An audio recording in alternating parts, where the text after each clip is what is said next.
بسم اللہ الرحمن الرحیم۔ صرف یہی نیکی نہیں کہ تم نے مشرق کی طرف منہ کر لیا یا مغرب کی طرف، ہاں نیکی تو یہ ہے کہ کوئی اللہ پر، روز آخرت پر، فرشتوں، کتابوں اور نبیوں پر ایمان لایا، اور جس شخص نے اللہ کی محبت میں اپنے قریبی رشتہ داروں،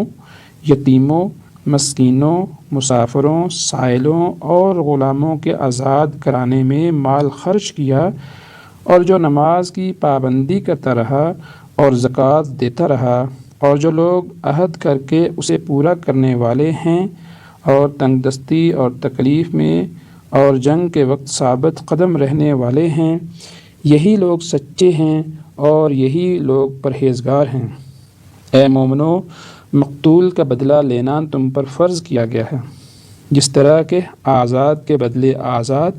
غلام کے بدلے غلام، عورت کے بدلے عورت، یعنی قاتل جس طبقہ سے بھی ہو اسے قتل کیا جائے۔ پھر اگر قاتل کو اس کے مقتول بھائی کے ورثاء کی طرف سے کچھ معاف کر دیا جائے تو چاہیے کہ دستور کے موافق خون بہا طلب کیا جائے اور وہ اسے خوش خلقی کے ساتھ ادا کر دے۔ یہ تمہارے رب کی طرف سے ایک قسم کی سہولت اور رحمت ہے، بس جو اس کے بعد بھی زیادتی کرے اس کے لیے دردناک عذاب ہوگا۔ اور اے عقل مندو، قصاص میں تمہارے لیے زندگی ہے تاکہ تم خون ریزی سے باز رہو۔ مسلمانوں، تم پر فرض کیا گیا ہے کہ جب تم میں سے کسی کا اخیر وقت آ جائے اور وہ وراثت میں مال و دولت چھوڑے جا رہے ہو تو والدین اور قریبی رشتہ داروں کے حق میں منصفانہ وصیت کر جائے۔ متقی لوگوں کو ایسی وصیت کرنا ضروری ہے، پس جو شخص وصیت سن لینے کے بعد اس میں کوئی تبدیلی کر دے تو اس کا گناہ ان لوگوں پر ہوگا جنہوں نے اس میں تبدیلی کی، بے شک اللہ سننے اور جاننے والا ہے۔ ہاں، جو شخص اس بات کے خوف سے کہ وصیت کرنے والے نے کسی غلطی یا گناہ کا ارتکاب کیا ہے اور وہ وارثوں میں صلح کرا دے تو اس میں کوئی گناہ نہیں، بے شک اللہ بخشنے والا اور رحم کرنے والا ہے۔ اے مسلمانوں، تم پر روزے اسی طرح فرض کیے گئے ہیں جس طرح کہ تم سے پہلے لوگوں پر فرض کیے گئے تھے تاکہ تم متقی بن جاؤ۔ روزے گنتی کے چند دن ہیں، پھر تم میں سے اگر کوئی بیمار ہو یا سفر میں ہو تو وہ اس گنتی کو بعد میں پورا کر لے، اور جو اس امر کی طاقت رکھے کہ وہ فدیہ دے سکے ان کے ذمہ ایک مسکین کو کھانا کھلانا ہے۔ پھر اگر کوئی شخص خوشی سے نیکی کا کام زیادہ کرے تو وہ اس کے لیے بہتر ہے، اور اگر تم روزے رکھو تو یہ تمہارے لیے بہتر ہوگا، بشرطہ کہ تم اس بات کو سمجھو۔ رمضان وہ مبارک مہینہ ہے جس میں قرآن نازل کیا گیا، جو لوگوں کے لیے رہنمائی اور ہدایت اور حق و باطل میں تمیز کرنے کا ذریعہ ہے۔ بس جو کوئی یہ مبارک مہینہ پائے اسے چاہیے کہ وہ اس کے روزے رکھے، اور جو کوئی بیمار ہو یا سفر میں ہو تو وہ بعد میں اتنے ہی دن روزے رکھے۔ اللہ تمہارے لیے آسانی چاہتا ہے، دشواری نہیں چاہتا، اور یہ رعایت اس لیے بھی ہے تاکہ تم یہ گنتی پوری کر سکو اور تاکہ اللہ کی عظمت بیان کرو کہ اس نے تمہیں ہدایت دی، اور تاکہ تم اس کا احسان مانو۔ اور اے نبی صلی اللہ علیہ وسلم، جب آپ صلی اللہ علیہ وسلم سے میرے بندے میرے متعلق سوال کریں تو آپ صلی اللہ علیہ وسلم ان سے فرما دیجئے کہ میں تمہارے پاس ہی ہوں، پکارنے والوں کی دعا قبول کرتا ہوں جب وہ مجھے پکارتا ہے، بس چاہیے کہ وہ میری دعوت تسلیم کریں اور مجھ پر ایمان لائیں تاکہ انہیں راہ ہدایت ملے۔ روزے کی رات میں اپنی عورتوں کے پاس جانا تمہارے لیے حلال کر دیا گیا ہے، وہ تمہارا پردہ ہیں اور تم ان کا پردہ ہو۔ اللہ کو معلوم ہے کہ تم خود اپنے ساتھ خیانت کیا کرتے تھے، بس اس نے تمہاری توبہ قبول کر لی اور تمہیں معاف کر دیا، لہٰذا اب سے تم روزے میں رات کے وقت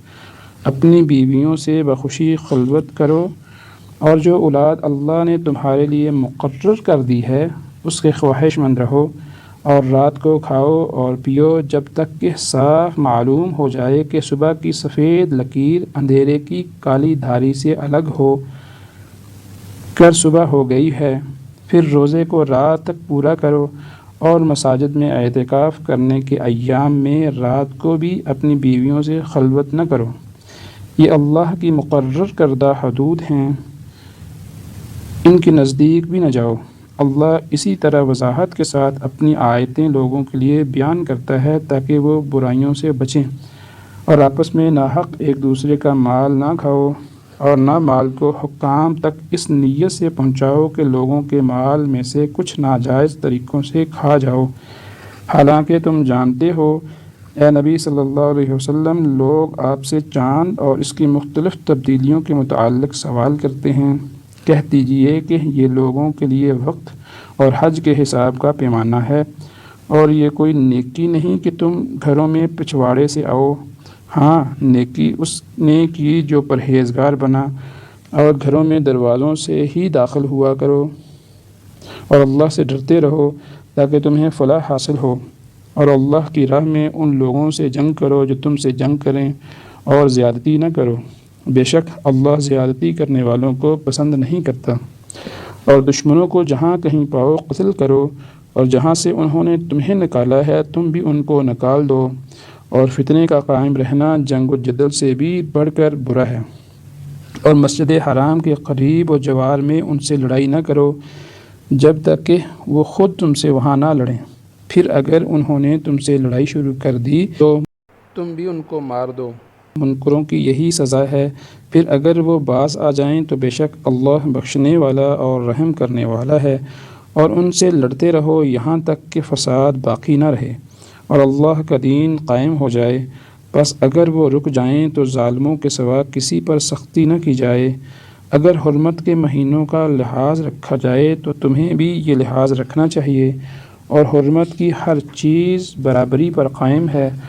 بس جو کوئی تم پر زیادتی کرے تم بھی اس کی زیادتی کا جواب دو جس طرح کہ اس نے تم پر زیادتی کی، اور ہر حال میں اللہ سے ڈرتے رہو، اور یقین جانو کہ اللہ پرہیزگاروں کے ساتھ ہے، اور اللہ کی راہ میں خرچ کرو اور بخل کر کے اپنے آپ کو ہلاکت میں نہ ڈالو، اور نیکی کرو، یقیناً اللہ نیکی کرنے والوں کو پسند کرتا ہے، اور حج و عمرہ کو اللہ کی رضا کے لیے پورا کرو،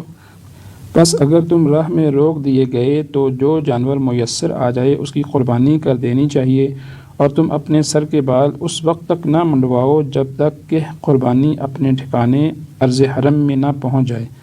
بس تم میں سے اگر کوئی شخص بیمار ہو یا اس کے سر میں کوئی تکلیف ہو تو سر کے بال منڈوا دے، مگر چاہیے کہ بطور فدیہ روزہ رکھے یا صدقہ دے یا قربانی کرے،